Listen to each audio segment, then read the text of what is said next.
정말 중요한 거는 상속 증여와 관련된 취득세도 달라질 수밖에 없다는 많은 분들이 적용을 받으실 것 같습니다. 이게 전면 시가 인정액이란 표현으로 바뀌게 됩니다.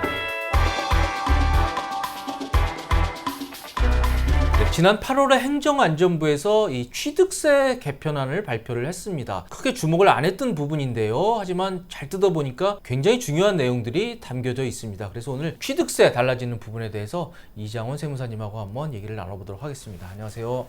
안녕하십니까. 취득세, 지금까지는 어떤 방식으로 취득세라는 게 정해지나요? 사실 용어가 좀 어려우실 수 있는데요. 네. 유상취득 같은 경우는 간단합니다. 내가 실질적으로 취득했던 가액으로 취득세 기준이 되죠. 그렇죠. 산가격이잖아요. 예, 맞습니다. 원시취득 같은 경우는 내가 건물을 지을 때 신축을 할 때 얼마가 들었는가 신고를 하는데 그 금액이 흔히 말하는 이제 공시지가 계산보다 낮다라고 한다면 그래도 공시지가 정도는 취득세 과표로 잡아라 라는 게 이제 원시취득의 취득세율이고요. 네. 그래서 시가표준액보다 높다면 적법한 신고로 인정이 되었었습니다. 그래서 납세자가 과세표준을 좀 임의로 결정해서 신고할 수가 있었죠. 네. 그 다음에 무상취득인 증여와 상속 같은 경우는 지방세법에서는 시가를 인정하고 있지 않기 때문에 저희가 흔히 알고 있는 이제 기준시가로 취득세율을 정하게 되어 있죠. 그러네요. 한마디로 아파트 증여 같은 거 할 때 보면 실제 실거래 가격은 훨씬 더 높지만 공시가격으로 취득세를 부담을 해왔다 이런 설명이네요. 예, 맞습니다. 네. 공동주택 가격으로 취득세율이 이제 계산이 됐었죠. 네. 그런데 이게 어떻게 바뀝니까? 과거에는 이제 지방세 관련 과세 자료가 좀 뭐 수기 관리된다거나 좀 일부 관리되지 않아서 핵심적으로 실거래가를 확인하지 못했기 때문에 이렇게 적용했다. 네. 현재는 부동산 실거래가 신고제도도 운영을 하고 있고 지방세 정보화 시스템도 이제 고도화됐기 때문에 이제 실제 거래가액을 다 확인할 수 있다. 그렇기 때문에 이제는 점점 이제 실질과세에 따라서 과세표준 제도를 개선하겠다라는 방향성으로 이번에 개정안이 나오게 된 것입니다. 자, 그래서 한마디로 그 자산 가격이 실제로 어느 정도 하는지를 최대한 근접하게 취득세도 부담을 해야 된다 이런 식으로 바꾸겠다는 겁니다. 자, 그래서 구체적으로 어떻게 바뀌는지 좀 더 쉽게 좀 설명 좀 부탁드리겠습니다. 예, 먼저 유상이랑 원시취득 부분부터 설명을 드릴 텐데요. 네. 유상취득은 아까 말씀드렸지만 내가 주택을 20억에 취득을 했다라고 하면 20억으로 취득세 과표가 되기 때문에 그럼요. 뭐 이 부분은 사실 영향이 미치는 바는 미비하실 거고 네. 제가 영향이 미칠 거라고 생각하는 건 이제 원시취득, 즉 신축을 하신 부분인데 신축을 하시게 되면 간혹 설계, 허가, 시공, 감리 다양한 절차가 진행되는데 네. 이 부분에 대한 각 지출 비용이 뒤섞이거나 누락이 돼서 이제 실무에서는 결국은 임의의 금액을 신고하시는 부분들이 좀 있으세요. 그런 걸 지금까지 인정을 해준 거잖아요. 예, 맞습니다. 네. 왜냐하면 자료를 다 취합할 수가 없었기 때문에 신축 비용이 예를 들어서 거의 5억이 들었는데 네. 저는 이제 한 3억 한 것 같아요. 3억으로 신고를 하더라도 이게 시가표준액이 예를 들어서 2억 5천이었다 그러면 3억으로 과세표준 잡고 취득세 계산이 됐다라는 점이죠. 네. 그러나 이걸 더 엄격하게 이제 적용을 해서 이제는 실제 신고한 금액, 그 사실상의 취득 가격을 얼마인지 정확하게 설정해서 좀 서류를 제출해서 내야 될 것 같다라고 판단이 되는데 그러면 그 가액도 좀 속여서 2023년에 개정이 되더라도 사실상 취득 가격이 5억이었지만 3억이라고 속이게 되면 뭐 알 바가 있겠느냐라고 생각을 하실 수 있는데 네. 제가 생각하는 영향은 이겁니다. 첫 번째로는 이제 취득세 담당자가 관련 서류를 좀 더 꼼꼼하게 보지 않을까. 왜냐하면 신축이란 건 각 단계가 다 있으시니까 네. 단계별로 예를 들어서 감리나 설계가 빠졌다라고 하면 이 부분에 대해서 요청을 할 수도 있을 것 그렇죠. 같고 제가 봤을 때 핵심은 두 번째인데요. 신축 건물을 평생 팔지 않고 뭐 두신다면 상관은 없으실 수 있겠지만 결국 언젠가는 이 신축 건물을 양도를 하실 수가 그렇죠. 있습니다.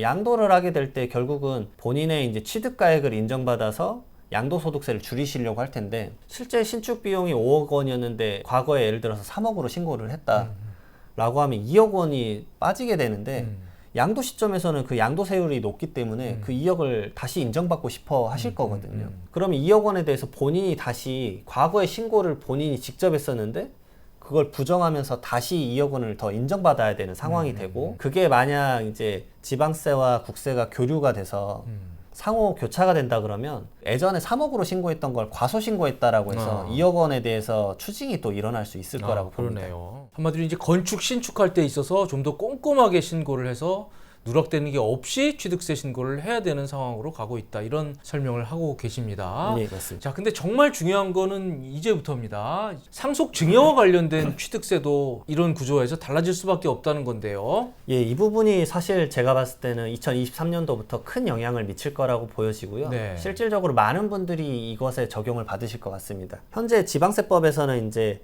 무상취득인 상속이나 증여받았을 때는 아까 말씀드렸던 토지 같은 경우 기준시가, 그 다음에 주택 같은 경우는 공동주택 가격이나 개별주택 가격으로 그 취득세 과표를 설정하고 취득세를 부과했는데 이게 전면 시가 인정액이란 표현으로 바뀌게 됩니다.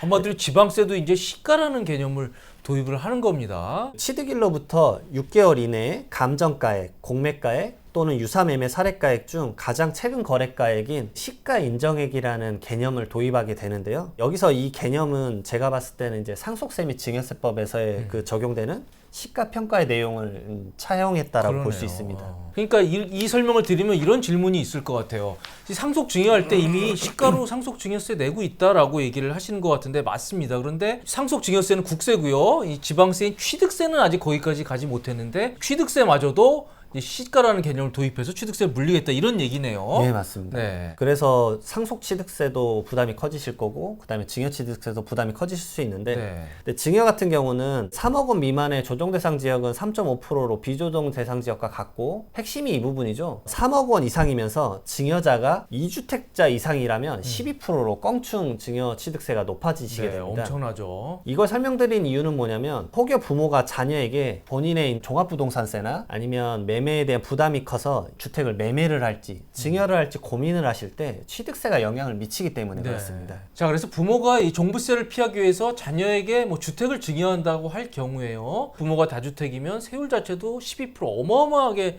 높습니다. 그런데 여기까지는 아는 얘기고요. 12%에 곱하는 가액마저 지금 달라진다 이런 얘기네요. 네, 맞습니다. 네. 제가 예시를 들어서 좀 설명을 드리도록 네. 하겠습니다. 송파구에 있는 아파트를 자녀에게 증여한다라고 가정을 해봤는데요. 여기서 이제 부모는 이 증여자, 즉 증여자는 1주택자라고 가정을 했습니다. 네. 지금 2021년 공동주택 가격은 19억 6,800만 원이라고 가정을 하게 되면 올해 만약에 자녀에게 증여를 한다라고 하면 3.5%의 세율로 6,888만 원 정도의 증여 취득세가 자녀에게 부담이 되고요. 네. 그러나 취득세 개정이 되는 2023년도부터는 아까 말씀드렸던 6개월 이내에 유사매매 사례가액이 적용될 수 있겠죠. 네. 2023년도에 아파트의 유사매매 사례가액을 예측할 수는 없습니다. 그래서 지금 2021년도 7월에 아파트의 유사매매 사례가액이 28억 6,500만 원인데요. 이걸 유사매매 사례가액으로 끌고 와서 2023년도에 취득세를 낸다라고 가정을 하면 3.5%에 적용되는 금액이 바뀌죠. 19억에서 28억으로 바뀌기 때문에 네. 약 1억 원으로 취득세가 껑충 뛰게 됩니다. 네,